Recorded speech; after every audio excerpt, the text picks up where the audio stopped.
Good morning, good evening सभी बच्चों को। कैसे हैं आप सब? हम लोगों ने चर्चा करी थी लास्ट क्लास में सैंपल एंड सेंसेस मेथड की। अब सेंसेस एंड सैंपल मेथड क्या होता है ये हमने चर्चा कर ली। अब टाइप्स ऑफ सैंपलिंग क्या पढ़ेंगे बेटा? Types of sampling, types of sampling यानी सैंपलिंग करने के कौन कौन से तरीके हैं। राजा बेटा टोटल मिलाकर 6 तरीके हैं। कितने तरीके हैं? 6 तरीके हैं। सबसे पहला है रैंडम सैंपलिंग, सबसे पहला है रैंडम सैंपलिंग।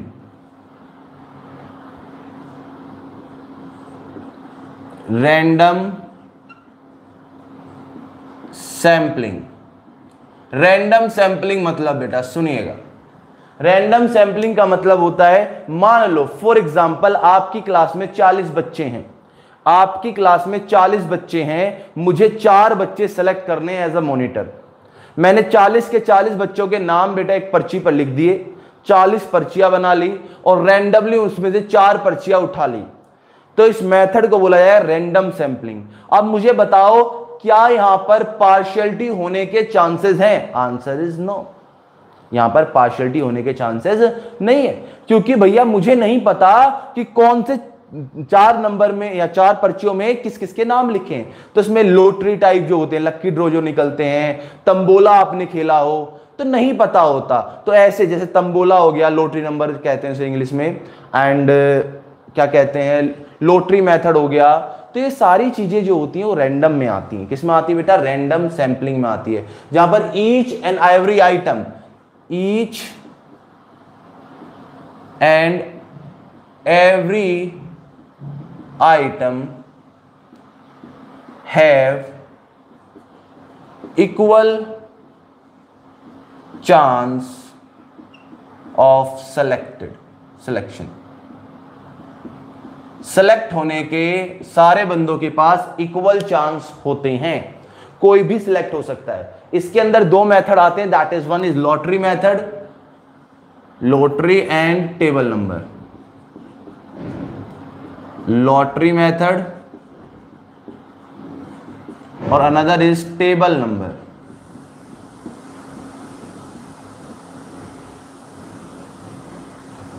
तंबोला कह देते हैं टेबल नंबर को। अब ये मेथड है, यानी हर आदमी को सेलेक्ट, हर आदमी के सेलेक्ट होने के इक्वल चांस। 40 बंदे थे, 40 में 4 सेलेक्ट करने हैं, तो हर एक बंदे को सेलेक्ट होने के चांसेस क्या बेटा? इक्वल चांसेस हैं। अब इसके कुछ मेरिट्स हैं और कुछ डीमेरिट्स हैं। अब बताइए इसकी अच्छी अच्छी बात क्या होंगी। अगर मैं बात करूं मेरिट की, इस मेथड की क्या क्या मेरिट्स हो सकती हैं, अच्छी अच्छी बात क्या हो सकती है? सबसे पहली बात तो ये बेटा भेदभाव नहीं होगा, नो पर्सनल बाइजनेस। पहला, no personal business, personal business, no personal business यानी भेदभाव नहीं होगा, पार्शियलिटी नहीं होगी। और किसके ऊपर बेस्ड होता है बेटा? Based on probability, based on probability, bility, probability के ऊपर ये क्या होता है? बेस्ड। क्योंकि भैया 40 में से कोई 4 आने, मैं एक एग्जांपल ले रहा हूं, जो हर बार में क्लास के 40 बच्चों का एग्जांपल, ये सिर्फ एक एग्जांपल है बेटा, कुछ भी हो सकता है। तो रैंडमली यानी प्रोबेबिलिटी के ऊपर बेस्ड होता है। एक्यूरेसी कैन तो नहीं कह सकते, लेकिन रिप्रेजेंटेटिव जो होती है वो दिक्कतें हो जाती हैं। लेकिन मैं मान के चल रहा हूं बेटा बहुत सारी चीजें हैं। इन मेथड्स के आप सिर्फ 2-2 मेरिट और 2-2 डीमेरिट ही याद करिएगा, ज्यादा याद करने की आपको ज्यादा आवश्यकता नहीं है। 2 मेरिट और 2 डीमेरिट्स, ज्यादा मत करिएगा, सफिशिएंट है 2, ठीक।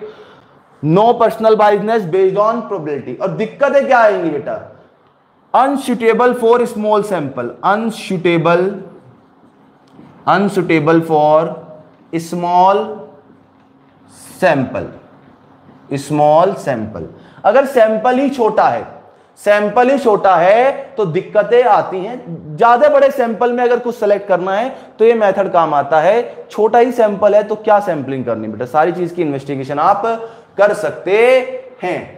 टाइम थोड़ा सा ज्यादा लग सकता है, टाइम कंज्यूमिंग, टाइम कंज्यूमिंग यानी टाइम वगैरह लग सकता है। मैं नहीं कह रहा लगेगा, लग सकता है। क्लियर है बेटा? यहां तक कोई दिक्कत है तो बताइए। दो मेरिट दो डिमेरिट करिएगा, दो मेरिट दो डिमेरिट करिएगा, ज्यादा करने की आपको आवश्यकता नहीं है। रैंडम सैंपलिंग में क्या होता है, हर एक आइटम को सेलेक्ट होने के इक्वल चांसेस होते हैं। अगला दूसरी सैंपलिंग देखिएगा बेटा, दूसरी सैंपलिंग है बेटा पर्पसिव सैंपलिंग। पर्पसिव सैंपलिंग या इसको बेटा डेलिब्रेट सैंपलिंग भी कह देते हैं। पर्पसिव सैंपलिंग को डेलिब्रेट सैंपलिंग भी कह देते हैं। यहां मैंने क्या किया बेटा, इक्वल चांस दिए सबको, लेकिन यहां पर इन्वेस्टिगेटर अपने आप चॉइस करता है।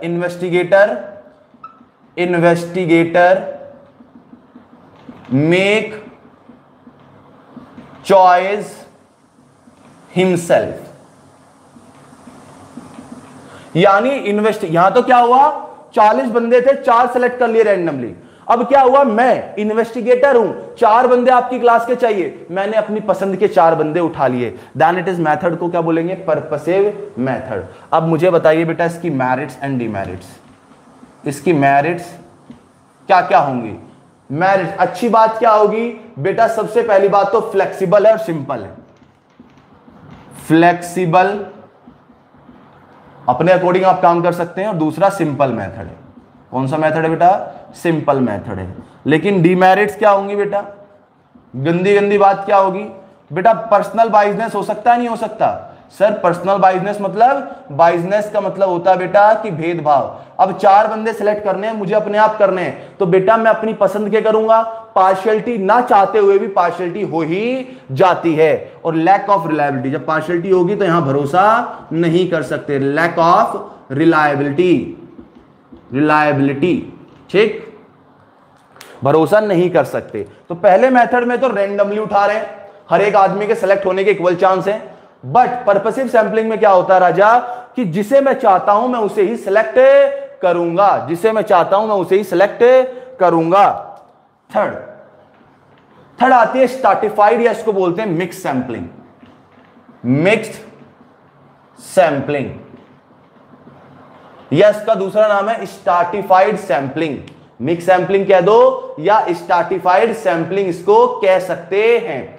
अब एंटायर पॉपुलेशन को डिवाइड करते हैं, जितनी भी पॉपुलेशन, एंटायर पॉपुलेशन। और पॉपुलेशन का मतलब राजा मैंने क्या बताया था, पॉपुलेशन का मतलब क्या बताया था, जल्दी बताओ। पॉपुलेशन का मतलब होता है बेटा जो भी डाटा मेरे पास है।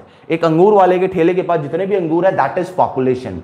एक आम वाले के पास जितने आम रखे हैं दैट इज पॉपुलेशन। उसमें से आप सैंपल लेते हैं। तो पॉपुलेशन का मतलब जनसंख्या से ना जोड़ें, या एंटायर आइटम, जितने भी आइटम्स होते हैं उनको क्या कहा जा रहा है, पॉपुलेशन। तो एंटायर पॉपुलेशन को क्या करते हैं बेटा, divide into group. Divide into group. उसके बाद देन सेलेक्टेड रैंडमली। पहले पूरी पॉपुलेशन को क्या करेंगे बेटा, डिवाइड कर देंगे। पहले पूरी पॉपुलेशन को क्या कर देंगे, डिवाइड कर देंगे। उसके बाद छाटेंगे। सर समझ में नहीं आया, सुनिए बेटा। ये मान लिए एक क्या था, टाउन था। इस टाउन में मैंने बिजनेस वाले अलग कर दिए, जो बिजनेस फैमिली थी। जो क्या कहते हैं फार्मर्स थे वो अलग कर दिए। जो डिफेंस में काम कर रहे हैं वो अलग कर दिए। और बेटा अनएम्प्लॉयमेंट लोग को अलग कर दिया,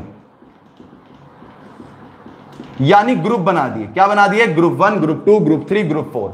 अब हर एक ग्रुप से रैंडमली ले रहा हूं, तो यहां पर डाटा अच्छा आएगा या यहां पर डाटा अच्छा। यहां देखिए, यहां क्या मान लो आपका एक टाउन था, उस टाउन में से मान लो मुझे 4 बंदे सेलेक्ट करने थे। 4 बंदे ऐसा हो सकता था वो बिजनेस के आ जाते, चारों बंदे फार्मर्स के आ जाते, चारों डिफेंस, ऐसा हो सकता था।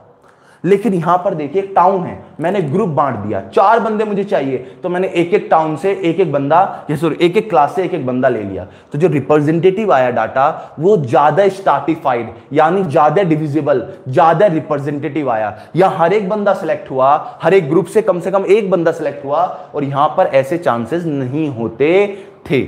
यहां तक बात क्लियर हुई। यानी यहां पर क्या करते हैं, यहां तो रैंडमली उठा लिया किसी को भी। यहां पहले मान लो आपकी क्लास ही ले लेता हूं, उस क्लास में बॉयज एंड गर्ल्स को क्या कर दिया, अलग कर दिया। 2 लड़कियां चुन ली, 2 बॉयज चुन लिए। तो ग्रुप बनाकर तब चुनना randomly is known as mix sampling. Clear है? हाँ जी सर। इसकी मेरिट्स बताओ। मेरिट्स क्या होंगी बेटा? मोर रिप्रेजेंटेटिव, यानी बेटा ज्यादा लोग आएंगे तो रिप्रेजेंटेशन देना थोड़ा सा, यानी हर एक फील्ड से, चाहे वो बिजनेस हो, फार्मर्स हो, बहुत सारी कैटेगरी हो सकती है, तो मोर रिप्रेजेंटेटिव हो जाएगा। उसके बाद कन्वीनियंस के अकॉर्डिंग आप काम कर सकते हैं, कन्वीनियंस कह सकते हैं, या आप ज्योग्राफिकल कंसंट्रेशन, ज्योग्राफिकल कंसंट्रेशन, यानी हर एक एरिया से, हर एक ज्योग्राफिकल कंसंट्रेशन मतलब हर एक जगह से आपके पास बंदा आ जाएगा, हर एक प्रकार का डाटा आपके पास आ जाएगा। अब इसकी कुछ क्या पढ़ेंगे बेटा? डीमेरिट्स। अब इसकी कुछ डीमेरिट्स क्या हो सकती है बताइए? जैसे यहां पर तो अनसुटेबल था, टाइम कंज्यूमिंग था, ये क्या हो सकता है बताओ? एक्सपेंसिव तो बैठेगा, ग्रुप अलग कर रहे हैं, मोर एक्सपेंसिव, मोर एक्सपेंसिव, और क्या हो सकता है बेटा? जल्दी बताइए, और क्या हो सकता है? डाटा कलेक्ट करते हो तो आपको बहुत सारा ध्यान देना पड़ेगा। Difficult to determine the size, difficult to determine the size of sample. अब हो सकता है बिजनेस के बंदे 10 है, फार्मर 50 है, डिफेंस के लोग 5 ही, अनएम्प्लॉयमेंट 15 है, तो ये डाटा ही अलग है, तो डिफिकल्ट हो जाता है सैंपल बनाना थोड़ा सा। तो 3 हो गए बेटा, 6 मेथड है टोटल। रैंडम सैंपलिंग, दूसरा पर्पसिव सैंपलिंग, तीसरा मिक्स सैंपलिंग। यहां तक बताइए कोई दिक्कत है? दिक्कत है तो पूछिए बेटा चैट बॉक्स में या कमेंट करिए। अगर दिक्कत नहीं है जल्दी से कॉपी करिए, मैं आपको पूरी 30 सेकंड आपको दे रहा हूं, फटाफट कॉपी करिए बेटा।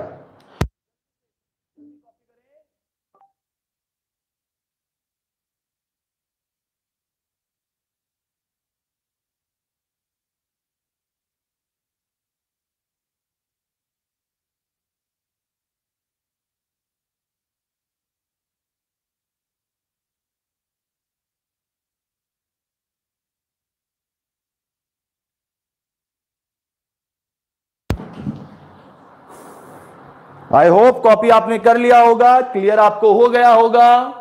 अगर किसी बच्चे को दिक्कत आती है बाद में ही पूछ सकता है, कोई दिक्कत नहीं है, जरूरी नहीं है। मान लो अभी नहीं पूछ पा रहा है वो, बाद में पूछना चाहता है तो बाद में भी पूछ सकता है बेटा, ठीक है। ये 3 मेथड कर लिए, random sampling, purposive sampling and mix sampling. Purposive sampling का दूसरा नाम deliberate sampling and mix sampling का दूसरा नाम है स्ट्रैटिफाइड सैंपलिंग।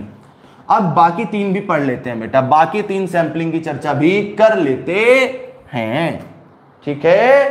क्लियर है बेटा यहां तक? हाँ जी सर क्लियर है। चलिए बेटा 4th वाली सैंपलिंग देखिए, सिस्टमैटिक सैंपलिंग,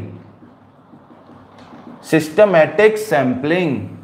अब सिस्टमैटिक सैंपलिंग में क्या होता है, जो पॉपुलेशन हमारे पास है उसमें से nth टर्म हमें चुननी पड़ती है, यानी जो एंटायर अवेलेबल पॉपुलेशन में से, यानी सैंपल सेलेक्टेड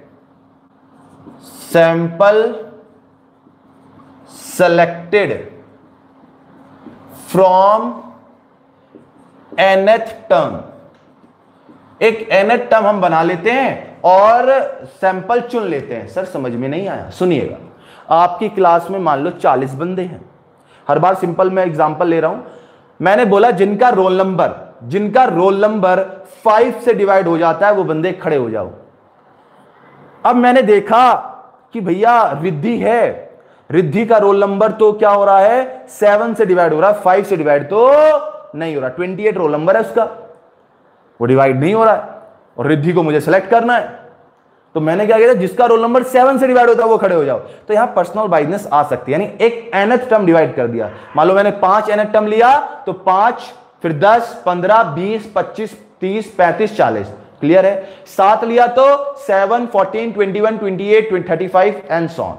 इस तरीके से डाटा सिलेक्ट होता है। अगर इसकी मैं मेरिट्स की बात करूं तो बताइए बेटा क्या क्या मेरिट्स होंगी, क्या क्या मेरिट्स होगी। सिंपल है मेथड, ज्यादा टाइम नहीं लगना, सिंपल मेथड है, आसानी से क्लियर समझ में आ जाता है।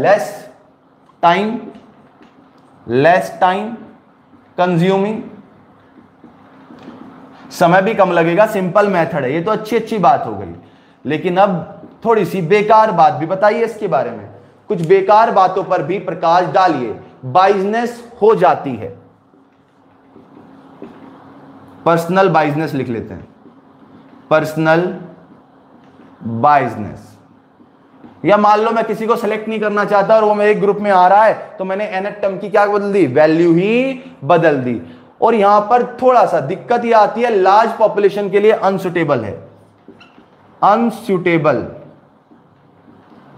For large population. अगर हमारे देश की पॉपुलेशन, चलो बड़े लेवल की बात कर लेते हैं, डाटा बहुत बड़ा है तो एनएट टर्म ही चलती रहेगी, बेटा एनएट टर्म चलती रहेगी और हम डैश डैश डैश डैश लगा के छोड़ देते हैं जब ज्यादा बड़ा रिजल्ट आ जाता है। तो ज्यादा बड़े रिजल्ट या ज्यादा बड़े सैंपल के लिए ये काम नहीं करेगा। मैं ये नहीं कह रहा बिल्कुल ही छोटा हो जाए, लेकिन ज्यादा बड़ा सैंपल नहीं होना चाहिए। अगला देखिएगा, fifth, quota sampling, quota sampling. अगला है बेटा कोटा सैंपलिंग। यहां भी क्या होता है, population divided into groups, then investigator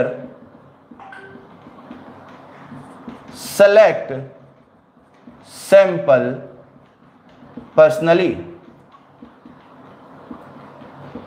यानी बेटा एक हमने पढ़ा था मिक्स सैंपलिंग, वहां भी ग्रुप बन रहा था और ग्रुप होने के बाद क्या था, रेंडमली सिलेक्ट हो रहे थे हर ग्रुप में से। यहां भी ग्रुप बना, मान लो ये टाउन है, ये क्या है बेटा, टाउन है। बिजनेस के बंदे, ये बिजनेस हो गया, डिफेंस के बंदे, उसके बाद फार्मर्स और बेरोजगार लोग, अनएम्प्लॉयड। ये ग्रुप बन गया। अब इन ग्रुप में से रैंडमली ना लेकर इनसे क्या उठा रहा हूं मैं, पर्सनली उठा रहा हूं, पर्सनली उठा रहा हूं। लेकिन अगर मैं बात करूं मिक्स सैंपलिंग में, तो वहां रैंडमली करते थे। यानी मिक्स सैंपलिंग में ग्रुप बनाकर रैंडमली करना और यहां ग्रुप बनाकर अपने आप उठाना। याद करो अपने आप कहां उठाते थे, पर्पसिव में। तो यहां पर्पसिव वाला मेथड यूज हो रहा है, लेकिन यहां पर क्या कर दिया, पहले ग्रुप बनाया। मिक्स सैंपलिंग में रैंडम वाला मेथड यूज हो रहा था, लेकिन पहले ग्रुप बनाया, बस इतना अंतर है। अब इसकी कुछ अच्छी बात देखिएगा, कुछ मेरिट्स, कुछ मेरिट्स और कुछ डीमेरिट्स। बेटा अगर मैं मेरिट्स की बात करूं तो रिलायबल रिजल्ट आ सकते हैं, रिलायबल रिजल्ट, जैसे रिजल्ट आप चाहते हैं वैसे रिजल्ट आप ला सकते हैं।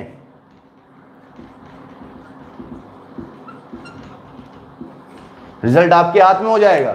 और इकोनॉमिकल है बेटा, सिंपल इकोनॉमिकल। और इकोनॉमिकल मैंने बताया था, पैसा भी कम लगता है, टाइम भी कम लगती है और मेहनत भी कम ही होती है।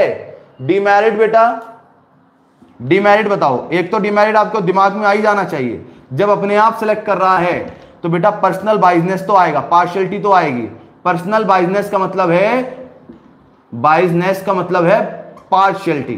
पर्सनल बाइजनेस का मतलब क्या है, पार्शियलिटी। और not possible to estimate, not possible to estimate जो भी एरर होंगे, पोलेबल या सैंपल एरर्स होंगे। अब क्या क्या एरर्स हो सकते हैं, उन एरर्स की चर्चा भी इन टाइप्स ऑफ सैंपलिंग के बाद करेंगे। यानी यहां पे उस एरर निकालना, एस्टिमेट करना दिक्कत होती है, भेदभाव हो सकता है, सिंपल है। और रिलायबल रिजल्ट, जो रिजल्ट आप चाहते हैं वो रिजल्ट आपको मिल जाएंगे। सिक्स्थ बेटा कन्वीनियंस सैंपलिंग या चंक सैंपलिंग। चंक सैंपलिंग कह दो या कन्वीनियंस सैंपलिंग इसको बोल दिया जाता है। कन्वीनियंस यानी जोन सा मेथड इन्वेस्टिगेटर जिस पर स्पेशल अटेंशन देना चाहता है, special method followed by the investigator. अब इनके अलावा ये 5 मेथड बेटा हमने पढ़े, ये 5 मेथड हमने पढ़ लिए। इन 5 मेथड के अलावा भी कोई और मेथड हो, वो भी सेलेक्ट वो करना चाहता है तो सेलेक्ट कर सकता है, वो सेलेक्ट कर सकता है। और अपने हिसाब से चुनेगा तो इसकी मेरिट्स क्या होंगी बेटा, अपने हिसाब से चुनेगा तो इसकी मेरिट्स क्या होंगी, इकोनॉमिकल। क्या होगी, इकोनॉमिकल, यानी ज्यादा समय ज्यादा पैसा नहीं लगेगा। इजी कमांड अपने हिसाब से चुना है तो इजी कमांड होगी, उसे आता होगा वो मेथड। और डीमेरिट्स क्या होंगी बेटा? डीमेरिट्स बोलो। एक तो पैसा कम लगेगा, ठीक है, ऐसे मेथड पर वो कमांड भी कर पाएगा, ये भी ठीक है, लेकिन डीमेरिट्स क्या होंगी बेटा? डीमेरिट्स में पर्सनल बाइजनेस हो सकते हैं और lack of representative. Personal business, personal business अगर आप देखें सभी की डीमेरिट्स हैं, आप देखेंगे पर्सनल बाइजनेस सभी की डीमेरिट्स हैं, सिर्फ रैंडम सैंपलिंग को छोड़कर, सिर्फ रैंडम सैंपलिंग को छोड़कर पर्सनल बाइजनेस।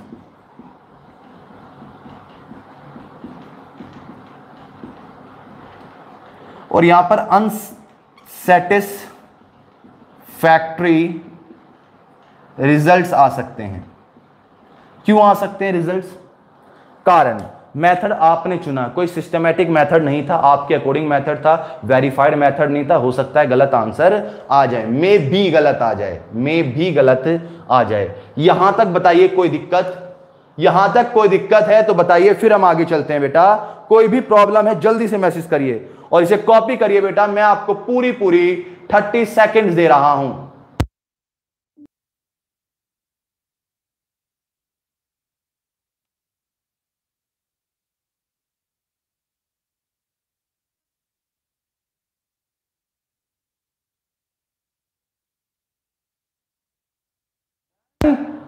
डन कर लिया बेटा?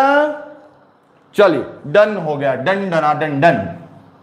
आगे बढ़ते हैं थोड़े से, क्या क्या एरर्स हो सकते हैं। वैसे तो एरर्स हमने कल कर लिए थे कि क्या क्या गलतियां हो सकती है, क्या क्या मिस्टेक हो सकती हैं, लेकिन एरर्स को थोड़ा सा और पढ़ लेते हैं, एरर्स को थोड़ा सा और पढ़ लेते हैं बेटा, ठीक है? यहां तक बातें क्लियर है ना बेटा सभी बच्चों को? कुछ एरर्स पढ़ लेते हैं बेटा। एरर्स,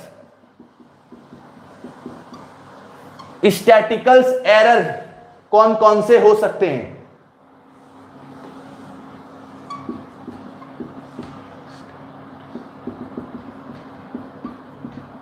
एरर्स, कौन कौन से एरर्स हो सकते हैं?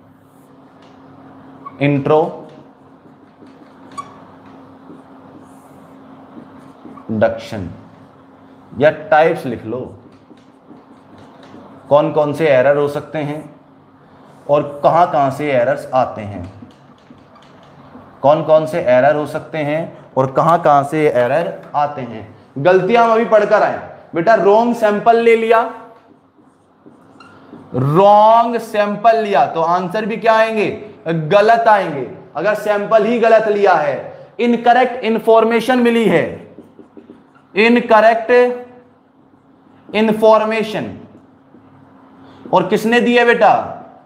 फ्रॉम इन्फॉर्मेंट, जिससे जानकारी लेने गए थे उसने गलत जानकारी दे दी। इन्फॉर्मेंट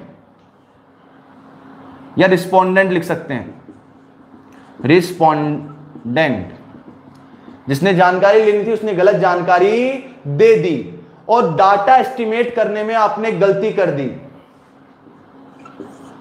डाटा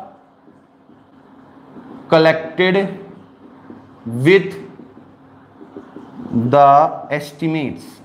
और बताइए बेटा, एस्टिमेट्स का मतलब होता है अनुमान लगाना। क्या अनुमान हमेशा सही होते हैं?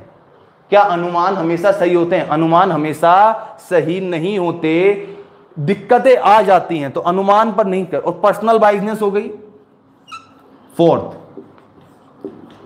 Personal बाइजनेस of investigator. जो इन्वेस्टिगेशन कर रहा है अगर वो भेदभाव कर रहा है, गलत सैंपल लिया तो, इंफॉर्मेशन गलत मिली तो, डाटा एस्टिमेट पर लिया तो, और इन्वेस्टिगेशन ने भेदभाव किया तो, ये गलतियां आ सकती हैं या हो सकती है। और एरर के सोर्स क्या होते हैं? ओरिजिन हो सकता है, ओरिजिन मतलब शुरुआत में ही या स्टार्टिंग में ही।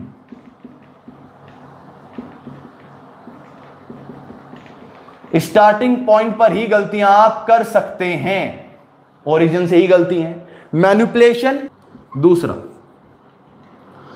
है बेटा, मैनिपुलेशन। मैनिपुलेशन, यानी आपने रॉन्ग रिकॉर्ड करा, जो डाटा मिला था आपने उसकी रिकॉर्डिंग क्या करी है बेटा, गलत करी है। और last but not the least that is in adequacy, in adequacy, यानी बेटा नॉट एक्यूरेट, डाटा एक्यूरेट नहीं था, आपको पता था। यानी ये 3 गलतियां हो सकती है, 3 गलतियां आप सुधार लो तो सारे एरर्स आपके सुधर जाएंगे, सारे एरर्स आपके सुधर जाएंगे। अब कुछ नोट मैं लिखवा दूं बेटा, नोट लिखवा रहा हूं मैं। एक है एग्जिट पोल, एक है एग्जिट पोल। एग्जिट पोल क्या होता है, पहले ही प्रीडिटरमाइन कर लेना। मान लो चुनाव हुए, चुनाव मतलब इलेक्शन हुए, और न्यूज एंकर देखते होंगे आप कि उसने ये कह दिया कि यहां पर इतना डाटा इकट्ठा हुआ, यहां पर ये बंदा जीत रहा है या जीत सकता है, इतने वोट से जीत सकता है। ये पहले से क्या कर रहे हैं, प्री डिटरमाइन कर रहे हैं, प्री डिटरमाइन द रिजल्ट, यानी रिजल्ट्स को पहले से ही डिटरमाइन करना एग्जिट पोल कहलाता है, एग्जिट पोल कहलाता है। क्लियर है?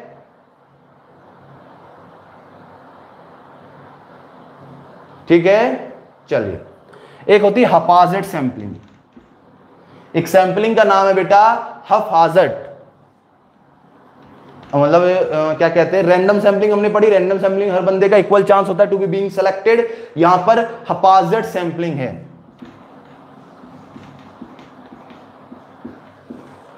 एक सैंपलिंग और होती है जिसमें कोई रूल फॉलो नहीं होते, हपाजर्ड, हाँ ठीक है।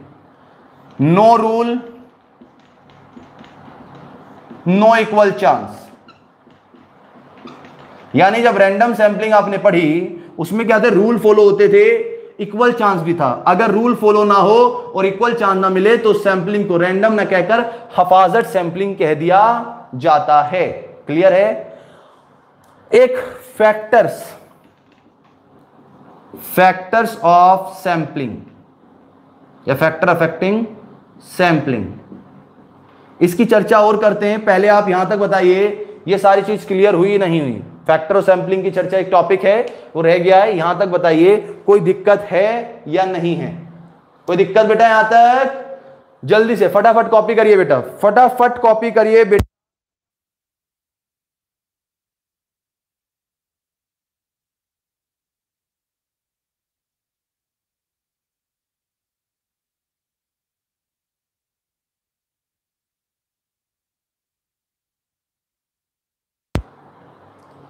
चलिए, कॉपी कर लिया आपने? हाँ जी सर, कॉपी कर लिया। आगे पढ़ाइए बेटा, कोई भी दिक्कत हो तो मुझसे पूछ लीजिए, ठीक है? अब देखिए कॉन्सेप्ट पढ़ाते हैं थोड़ा सा सैंपलिंग का। सैंपलिंग बेटा, एक अच्छी सैंपलिंग कब मानी जाएगी और गुड सैंपलिंग? पहले तो फैक्टर देख लेते हैं, फैक्टर अफेक्टिंग, फैक्टर अफेक्टिंग, कौन कौन से फैक्टर सैंपल कलेक्ट करते वक्त आपको अफेक्ट करेंगे। और दूसरा पढ़ते हैं एसेंशियल्स, यानी सैंपल करते वक्त आपको किन किन चीजों का या कौन कौन से मेन एलिमेंट होंगे, उन पर क्या क्या ध्यान देना है।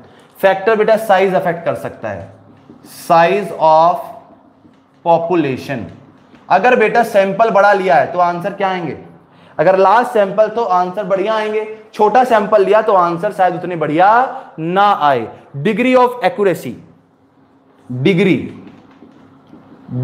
ऑफ एक्यूरेसी, अगर आप एक्यूरेट एग्जैक्ट एक्यूरेट चाहते हैं तो सैंपल थोड़ा बड़ा होना चाहिए, और एक्यूरेट या एक्यूरेसी पर ध्यान नहीं दे रहे तो सैंपल छोटा भी चल जाएगा।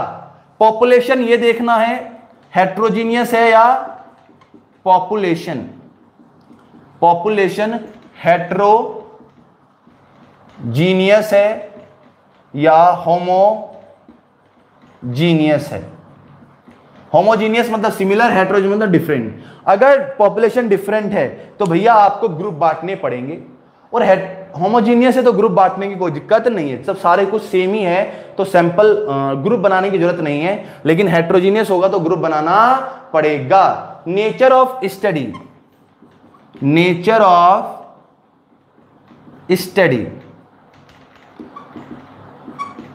आप किस प्रकार की स्टडी करने चाहते हैं? डीपली स्टडी करना चाहते हैं तो बड़ा सैंपल लो, ओवरव्यू उसी ऊपर ऊपर से पढ़ना चाहते हैं तो छोटे सैंपल से भी काम चल जाएगा। उसके बाद मेन सबसे इंपॉर्टेंट रिस्पोंडेंट नेचर। भैया रिस्पोंडेंट कैसा, जिससे आप जानकारी लेने गए हैं वो कैसा है, वो जवाब दे रहा है तो भैया आपको सैंपल कम से भी काम चल जाएगा, जवाब नहीं दे रहा तो छोटे सैंपल से भी आपका काम नहीं चलेगा, दिक्कत हो जाती है। अगर वो रिस्पॉन्ड नहीं कर रहा तो बड़े लेवल पर आपको डाटा इकट्ठा करना पड़ेगा। लेकिन एक अच्छा सैंपल की क्या क्या खासियत होती है? सैंपल बेटा रिप्रेजेंटेटिव होना चाहिए। रिप्रेजेंटेटिव मतलब पूरी पॉपुलेशन को रिप्रेजेंट भी करता हो। एक्यूरेट होना चाहिए, एडिक्वेसी यानी एक्यूरेट होना चाहिए डाटा, यानी जो सैंपल है वो बढ़िया होना चाहिए। होमोजेनिटी हो बेटा, होमोजेनिटी का मतलब होता है सिमिलर डाटा होना चाहिए। डाटा तभी तो होगा, सैंपल लेने का क्या फायदा है? अगर हेट्रोजीनियस होगा तो ग्रुप बनाना पड़ेगा, नहीं बनाना पड़ेगा? बताओ ना। Match with the objective, match with the objective, यानी आपके पर्पस को क्या कर रहा हो? पूरा भी कर रहा हो। आपके पर्पस को क्या कर रहा हो? पूरा भी कर रहा हो। और इंडिपेंडेंट हो, इंडिपेंडेंट मतलब दूसरों पर डिपेंड ना हो, नॉट डिपेंड ऑन अदर। या पर्सनल बाइजनेस ना हो, ये लिख लो, पार्शियलिटी ना हो, ठीक है, भेदभाव ना हो। तो ये 5 अच्छी बात है और ये 5 चीज है जो मेरे सैंपल को सिलेक्ट करने में दिक्कतें करती हैं। आई होप यहां तक कोई दिक्कत नहीं होगी आपको, ठीक है। जल्दी से बेटा फटाफट इसको कॉपी करिए, ठीक है। आज के लिए हम इतना ही करते हैं, ठीक। नेक्स्ट क्लास में ये मेरी तरफ से थ्योरी खत्म हो चुकी है, नेक्स्ट क्लास में हम इसके क्वेश्चंस की चर्चा करेंगे। कोई भी दिक्कत हो आपको तो आप मुझसे बेहिचक पूछ सकते हैं, आई एम ऑलवेज अवेलेबल, ठीक। तो जल्दी से बेटा फटाफट इसको कॉपी करिए, ठीक है। कॉपी कर लीजिए, चलो मैं 30 सेकंड्स दे रहा हूं, ठीक। जल्दी फटाफट कॉपी करें बेटा, 30 सेकंड्स के अंदर अंदर, 30 सेकंड्स के अंदर अंदर कॉपी करें।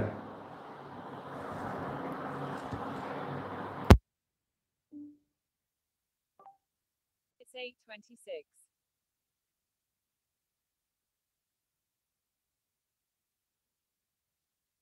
चलिए बेटा, आई होप कॉपी आपने कर लिया होगा। बाय बाय, टेक केयर, ठीक है।